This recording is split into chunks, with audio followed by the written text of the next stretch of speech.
ٹھس ہو جاتی ہے۔ نبیل کا ہفکی بڑا پیغام تھا، پھر تو موئی سمیرا نے کتنے پیغام بھیج ڈالے ٹک ٹک کی آواز میں، پر وہ تو اپنے نام کا ڈیٹ تھا، نہ مانا۔ بس ایک ہی رٹ لگائے ہوئے تھا، تمہارے شہر آیا ہوں صرف تم سے ملنے۔ محلے سے باہر سنسان سی جگہ ہے، برگد کے پیڑ کے پاس ایک اد تعمیر شدہ مکان ہے، وہاں چلی آ ملنے پر۔ سمیرا کا دل نہیں ماننا تھا، ایک خوف سا تھا جو بار بار روک رہا تھا۔ ایسے کیسے ملنے واسطے چل دوں؟ نہ بابا نہ، پہلے رشتہ تو بھیج دے۔ وہ 2 بھائیوں کی اکلوتی بہن تھی، ابا حیات نہیں تھے، بڑا بھائی پاکستان میں ورک شاپ پر کام کرتا تھا اور چھوٹے کو دبئی بھیجا تھا، جس کی وجہ سے 3 وقت کا گھر کا چولہا چلتا تھا اور اس کا جہیز کا سامان بنتا تھا۔ اٹھ جا ابے، کھول لے دکان جا کر، دن چڑھایا۔ رضیہ نے چادر کھینچ کر اتاری۔ 32 سالہ حارث نے منہ کے زاویے بگاڑ کر ماں کی طرف دیکھا، پیشانی پر بھی ناگواری کے بل پڑ گئے۔ اٹھ جا، کچھ تو کر لے، کچھ تو کر لے ڈھنگ سے، کیوں مونگ ڈلتا ہے میرے سینے پر؟ دکان ڈال دی، ڈھنگ سے چلا لے، رضیہ نے پیشانی پر ہاتھ مارتے ہوئے اونچی آواز میں کہا۔ حارث غصے میں اٹھ بیٹھا اور سر کھجانے لگا، تکیے کے نیچے سے موبائل نکالا اور وقت دیکھا، 11:30 کا وقت تھا۔ اچھا چلا جاتا ہوں، کیا سر کھاتی رہتی ہے میرا؟ وہ بدتمیزی سے چیختا ہوا اٹھا اور پاؤں میں چپل اڑیستا، بغلیں کھجاتا باتھ روم کا ٹوٹا سا دروازہ لگا کر اندر چلا گیا۔ باہر نکلا تو قمیض پہن رکھی تھی۔ کہا ہے شادی کرا دے، میری شادی کرا دے، اس کی فکر نہیں، کوارا ہی بڈھا ہو جاؤں گا۔ وہ پاؤں پٹختا اب باتھ روم سے باہر بنے، چبوترے پر نل سے نکلتے پانی کے چھینٹے منہ پر مار رہا تھا۔ شرم کر لے شرم، بڑی بہن طلاق لے کر گھر میں بیٹھی ہے، تجھے دن رات خود کی فکر کھاتی ہے۔ رضیہ نے ہاتھ نچا کر لان تان کی۔ ہاں تم کیا، میرا قصور ہے؟ نہ کرتی شوہر سے بد کلامی، نہ وہ دھکے مارتا، حارث نے ناگواری سے کہا اور کچے صحن کے کونے میں پڑی سائیکل کو اٹھا کر باہر نکل گیا۔ جنت بیٹا، دیبا جنت کو پکارتی متلاشی نظریں گھماتی گھر کے کھلے دروازے تک آئی تو وہ باہر گلی میں کھیل رہی تھی۔ اسکول سے 12 بجے ہی آ جاتی تھی، محلے کے اسکول میں جاتی تھی تو خود ہی واپس آ جاتی تھی۔ جنت، لے جا پتی لے آ، آج سر میں بے تحاشا درد ہے، آج تو چائے ہی پیوں گی تو ہی ختم ہوگا یہ نکوڑا درد۔ دیبا نے پیسے اس کے ننھے سے ہاتھوں میں تھماتے ہوئے کہا، اس کی بڑی بڑی آنکھیں خوشی سے چمک گئیں۔ دی امی، ابھی داتی ہوں، وہ ہنستے ہوئے پیسے پکڑ کر بولی، تھوڑا سا بھاگے پھر جلدی سے واپس مڑی۔ امی پیسے بچے تو کیا ٹافی لے لوں نا؟ معصومیت سے سوال کیا۔ دیبا نے غصے سے گھورا، نہیں بچیں گے، پورے ہیں، بس پتی لے کر واپس آ جلدی۔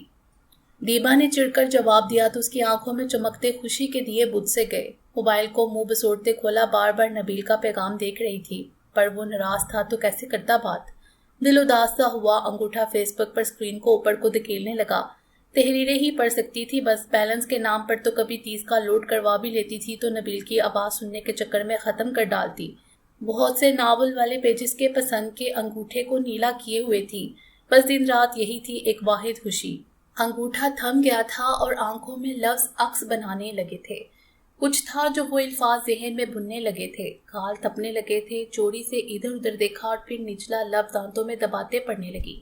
کوئی کیفیت تھی عجیب سی جو سر کو چڑھ رہی تھی، الفاظ ہی تھے پر ذہن میں تو جیسے برہنہ فلم چل پڑی تھی، ہر گندی چیز اچھی سی لگنے لگی تھی۔ نبیل یاد آنے لگا تھا، اس کی محبت، اس کی باتیں سچی لگنے لگی تھی۔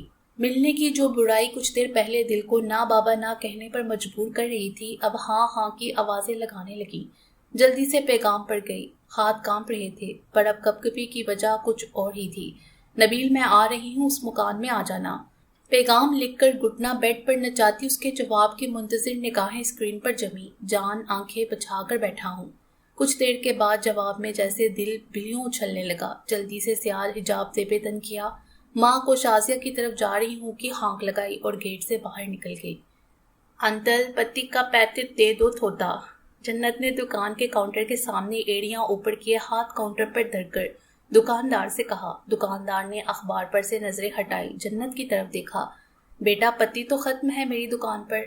دکاندار نے نفی میں سر ہلاتے جواب دیا اور پھر سے اخبار کو جھٹک کر آنکھوں کے آگے سجا لیا۔ جنت نے ہونٹ باہر نکالے اور گال پر انگلی رکھے سوچنے لگی، پر پھر امی کے سر درد کے خیال سے ٹانگیں اچھال کر ہرن کے بچے کی طرح برگد کے درخت کے قریب کی دکان کی طرف چل دی۔ اچھلنے سے دوپٹہ بار بار گلے سے ڈھلک جاتا تو اٹھا کر پھر سے گردن کے گرد گھما دیتی۔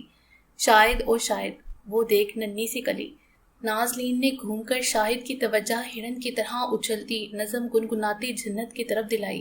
شاہد نے ہاتھ کو ہوا میں اشارہ دیا۔ قرآن خود بخود بند ہو گیا۔ نازلین، انسانوں کے بچے کتنے پیارے ہوتے ہیں نا؟ شاہد نے محبت سے ننھی خوبصورت بچی کو دیکھتے ہوئے کہا۔ نازلین تو خود اس چھوٹی سی پری کو دیکھ کر کھوئی کھوئی سی بیٹھی تھی۔ ہائے، شاید دل چاہے جا کر چوم لوں پر ڈر جائے گی اور اللہ کی نافرمانی بھی ہو جائے گی، نازلین نے دل محسوس کر جواب دیا اور بازو دور تک لمبا کی اس کے پاس سے گزار کر واپس لے آئی۔ جنت اب دکان کے سامنے کھڑی تھی۔ کاؤنٹر چھوٹا تھا اس لیے قدم اندر تھا۔ بھائی تائے کی پتی تا تھوتی پیٹٹ دے دو۔ جنت نے دکاندار کے اندر موبائل اسکرین پر سر گھسائے حارث سے کہا۔ وہ جو تحریر پڑھنے کے بعد جذبات کو قابو کیے بیٹھے تھا، اچانک یوں جنت کو دیکھ کر عجیب عجیب سے خیال۔ جنت کے معصوم مقدس چہرے کی بجائے اس کے ننھے سے جسم پر نظریں گھرنے لگیں۔ تحریر میں موجود کرداروں کے رشتے کہاں یاد تھے، بس ایک ہیجان سا تھا جو اب ذہن کو جکڑ چکا تھا۔ جلدی سے کاؤنٹر پر ہاتھ دڑے گردن کو باہر نکالے ادھر ادھر دیکھا اور پھر سے سیدھا ہو بیٹھا۔ ادھر آ، پتی دوں تجھے۔ آنکھیں اوپر کو چڑھنے لگی تھیں، جبکہ جنت تو کاؤنٹر پر پڑے رنگ برنگے ٹافیوں سے بڑے ڈبے کی طرف دیکھ رہی تھی۔ ننھی ننھی معصوم سی آنکھیں پورے ڈبے کا عکس تھا۔ پتی دے دو امی، تے سر میں درد ہے، جنت نے معصومیت سے کہا، جبکہ نظریں ڈبے پر ہی جمی تھیں، جسے دیکھ کر ہی سیر ہو جائے گی۔ بد نصیب ننھی سی جنت۔ اچھا، حارث کے دماغ میں امٹتے خیال کے زیر اثر وہ جلدی سے اٹھا اور پتی کا پیکٹ اٹھا کر شاپر میں ڈالا۔ یہ لے بات سن، ٹافی چاہیے تجھے؟ حارث نے شاپر جنت کو پکڑاتے ہوئے اس کے ہاتھ کو پکڑ کر گھن زدہ لہجے میں پوچھا۔ جنت نے چہکتے ہوئے سر کو زور زور سے ہوا میں مارا۔ چل ٹھیک ہے، جا اپنی امی کو پتی پکڑا کر آ جا، کسی کو مت بتائیو۔ 10 ٹافیاں دوں گا پوری، بتایا تو پتہ چل جائے گا، مجھے کوئی ٹافی نہ دوں گا، حارث نے آنکھیں نچاتے ہوئے کہا۔ جنت کی خوشی تو دیدنی تھی، چہکتے ہوئے تیز تیز شاپر کو ہلاتی بھاگ گئی گھر کو۔ 4 قدم تھے برگد کے درخت کی طرف بڑھتے، ایک 19 سالہ اور ایک 5 سالہ 4 قدم بڑھا رہے تھے، پھر ایک جگہ آ کر الگ سے ہو گئے۔ 19 سالہ قدم برگد کے درخت کے دائیں طرف بنے مکان میں گھسے، پر 5 سالہ قدم درخت کے سامنے دکان کی طرف گئے۔ شاید دیکھ، وہ پھر سے آ گئی ہے گلی، کیا کرنے کو چکر لگائے جا رہی ہے ننھی سی جان؟ نازلین نے شاہد کو ٹہکا جو ساتھ کے مکان میں داخل ہوتی سمیرا کو دیکھ رہا تھا۔ شاہد نے ایک نظر جنت پر ڈالی، پھر افسوس سے سر جھکا دیا۔ نازلین، ایک لڑکی گئی ہے اس ویران سے مکان میں، شاہد نے نازلین کی توجہ دلائی۔ نازلین نے گردن کو لمبا کیا، دیوار سے سر کو گھسایا اور پھر گردن کو واپس کیے خوف سے پھیلی آنکھیں لے آئی۔ شاید لڑکا ہے ایک، اس کے سینے سے لگی کھڑی ہے کمبخت۔ نازلین کی آواز میں دکھ تھا۔ دکان کا شٹر زور سے اندر سے بند ہوا۔ نازلین نے جھٹکا کھا کر اس طرف دیکھا۔ شاید کلی اندر ہے، چھوٹی والی کلی، وہ دکان کے اندر، وہ دکاندار۔ نازلین کا سانس اٹک گیا، تیزی سے اڑ کر گئی، شٹر میں گھسی، پھر پھٹی آنکھوں سے واپس آئی۔ شاید ابلیس اس دکاندار کے سر پر بیٹھا ہے، ہنس رہا ہے، لگاتار ہنس رہا ہے، گردن اکڑی ہوئی ہے، کلی کا منہ اس کے دوپٹے سے باندھ رکھا ہے۔ نازلین کی آواز کانپ رہی تھی، پر شاید کی حالت اس سے بھی زیادہ پریشان حال تھی۔ نازلین، ادھر والی کلی کے سینے پر بیٹھا ہے، ابلیس کہکے لگا رہا ہے، اینٹوں پر درے حجاب پر کچھ رنگین کپڑے بھی پڑے ہیں۔ شاید کا سر جھک گیا، پر نازلین تڑپ کر مکان کی طرف بڑھی، پھر اسی تیزی سے ہوائیاں اڑائے چڑے لیے آئی۔ شاید بچا نہ لیں دونوں کو، شاید بچا لے، خدا کا واسطہ۔ نازلین زاروں کی تار ہونے لگی، کبھی اڑ کر دکان کے بند شٹر میں گھس جاتی اور کبھی مکان میں۔ شاید کا بھی یہی حال تھا۔ شاید مسل رہا کلی کو، وہ ننھی بھلک رہی ہے، شاید ابلیس کہہ کے لگا رہا ہے، میں کیا کروں؟ پاس جانے لگوں تو دھاڑ پڑا مجھ پر، جا یہاں سے جا، اس وقت کوئی نہیں بچا سکتا جنت کو۔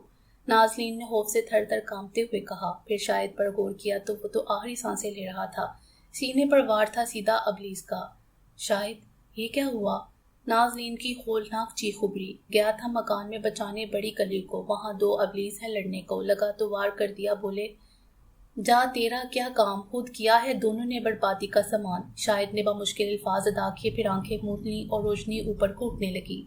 شاید فلک شگاف چیخ ابھری، پھر نازلین آنکھیں آ کیے دکان کے شٹر میں گھسی، پر کسی نے اتنی زور سے باہر پٹکا کہ برگد کے درخت میں آ کر ایسی لگی وہیں ڈیر ہو گئی۔ بمشکل آنکھیں کھول کر دیکھا، 19 سالہ قدم ڈگمگاتے سے برگد کے درخت سے دور جا رہے تھے، پر یہ کیا؟